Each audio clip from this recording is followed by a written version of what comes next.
샬롬 할렐루야. 히브리어 단어 묵상 83번째. 내가 그녀를 매혹하여. 그러므로 보라, 내가 그를 타일러 거친 들로 데리고 가서 말로 위로하고.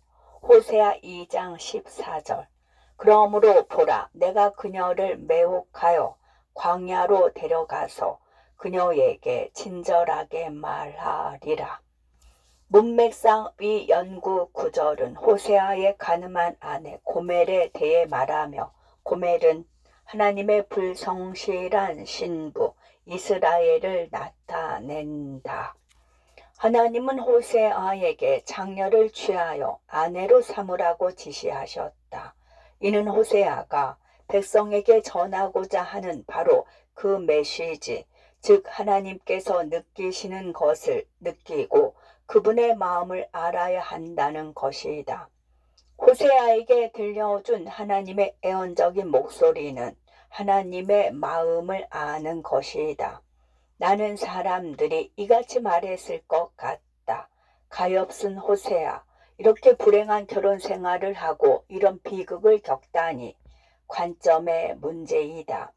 호세아의 이야기를 일시적 관점에서 볼 수도 있고 영원의 관점에서 볼 수도 있다. 나는 하나님께서 이런 식으로 마음의 고통을 함께 나누시는 것이 영광이라고 말한다. 사도 바울은 예수님의 고난에 동참하는 것을 영광으로 여겼다. 나는 이것이 하나님께서 이 세상에 대해 느끼시는 슬픔과 비탄을 경험하는 것만큼 육체적 고통을 의미한다고 생각하지 않는다. 하나님께서 호세아에게 불성실한 아내로 인해 마음의 고통을 겪게 하신 것은 바로 그것을 나누도록 하신 것이다. 호세아 2장 14절에서 하나님은 호세아를 통해 내가 그녀를 매혹하리라고 말씀하신다. 매혹하다로 번역된 히브리어는 파타흐로서 피의 강조 능동 형태다. 의미를 더욱 강하게 하므로 내가 그녀를 광야로 유혹하여 말하리라와 같은 의미로 읽어야 한다. 그분은 어떻게 그녀를 유혹하실까? 파타흐라는 단어에 대한 기본 주석을 살펴보자. 첫 글자는 페이로, 진리를 나타내는, 다음 글자 타우와 관련하여 말하는 것을 의미하며, 마지막 글자 헤이로 표현되는 연약함과 부서진 상태에 그녀가 있을 때 그분은 이 진리의 말씀을 하실 것이다. 광야를 의미하는 히브리어는 미드바이고 말하다를 의미하는 히브리어는 데바르이다. 이 두 단어는 매우 비슷하고 언어 유희 역할을 한다. 어근 단어 데발은 사람이 살지 않는 메마른 땅, 양들이 풀을 먹으러 가는 목초지, 하나님의 마음에서 나오는 말씀이라는 의미도 있다. 따라서 하나님께서 사랑하는 사람을 황폐한 곳으로 데려가서 친절하게 라고 묘사된 하나님의 말씀을 먹이시는 모습이다. 사실 친절하다로 번역된 히브리어 단어는 마음과 같은 단어인 레바부이다. 이중 벳은 아내를 사랑하고 그녀의 신실함을 간절히 바라는 남편이 그녀에게 말을 걸고 싶어하는 것처럼 그분이 그녀의 마음과 마음을 나누고 싶어 하신다는 것을 나타낸다. 또한 파타흐의 또 다른 의미인 매혹하다, 활짝 열다는 이 구절에서 하나님 또는 호세아가 그녀의 마음을 열고 그녀가 선택한 것의 실체를 보도록 설득하려는 것처럼 보인다.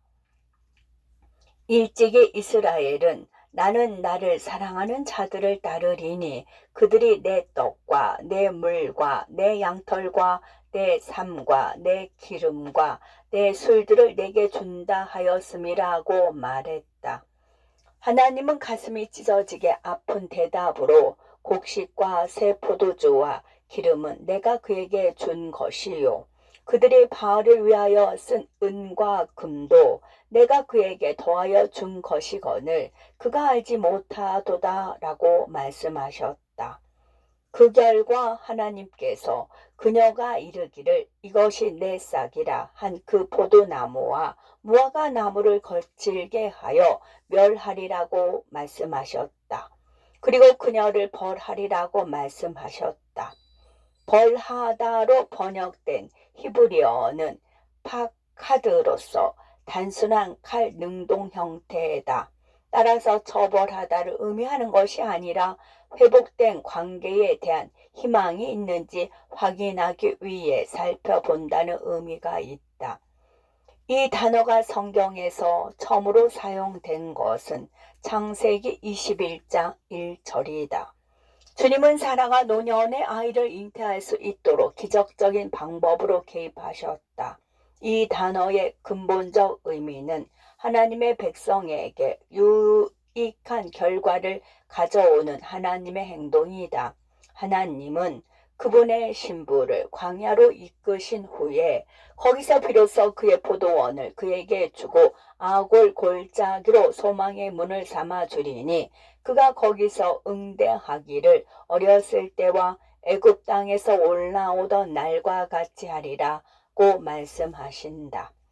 에레미야 2장 2절을 보면 가서 예루살렘의 귀에 외칠지니라 여호와께서 이와 같이 말씀하시기를 내가 너를 위하여 네 청년 때의 인애와 네 신혼 때의 사랑을 기억하노니 곧 씨 뿌리지 못하는 땅 그 광야에서 나를 따랐음이니라고 말씀하신다. 하나님은 이스라엘 백성이 광야에서 방황하던 시절을 마치 신부와 신혼여행으로 회상하신다. 그분은 그 시기를 그들과 단둘이 있는 시간으로 그녀가 온전히 하나님께 의지했던 시간이라고 생각하신다. 그분은 단순한 소망이 아니라 첫사랑의 때로 돌아가고 싶은 갈망을 표현하신다. 이전 연구에서 나는 베네딕트 수도원에서 하나님의 임재 안에서 침묵 속에 어떻게 일주일을 보냈는지 언급했다. 침묵 수행 동안 나는 매일 아침과 이른 저녁에 산책을 했다. 양옆으로는 탁 트인 목초지가 있고 위로는 드넓게 펼쳐진 하늘이 있는 긴 길이 있었다. 나는 내 앞과 뒤에 길게 뻗은 길과 함께 길의 한쪽에는 태양이 두드러지고 다른 쪽에는 달이 두드러지는 것을 볼 수 있었다. 그 장면은 어린아이의 그림처럼 단순하면서도 명작처럼 아름다웠다. 이 풍경이 지금 삶에서 느끼는 내 모습이다. 나는 큰 변화의 시기에 있으며 이전과 새로운 날의 중간 어딘가에 있다. 당신도 같은 상황에 처해 있을 수 있다. 주님은 내게 내가 그녀에게 친절하게 또는 많은 성경에서 표현하는 것처럼 부드럽게 말하리라는 말씀을 상기시켜 주셨다. 히브리어로 이 문구는 문자 그대로 내가 그녀의 마음에 말을 걸겠다.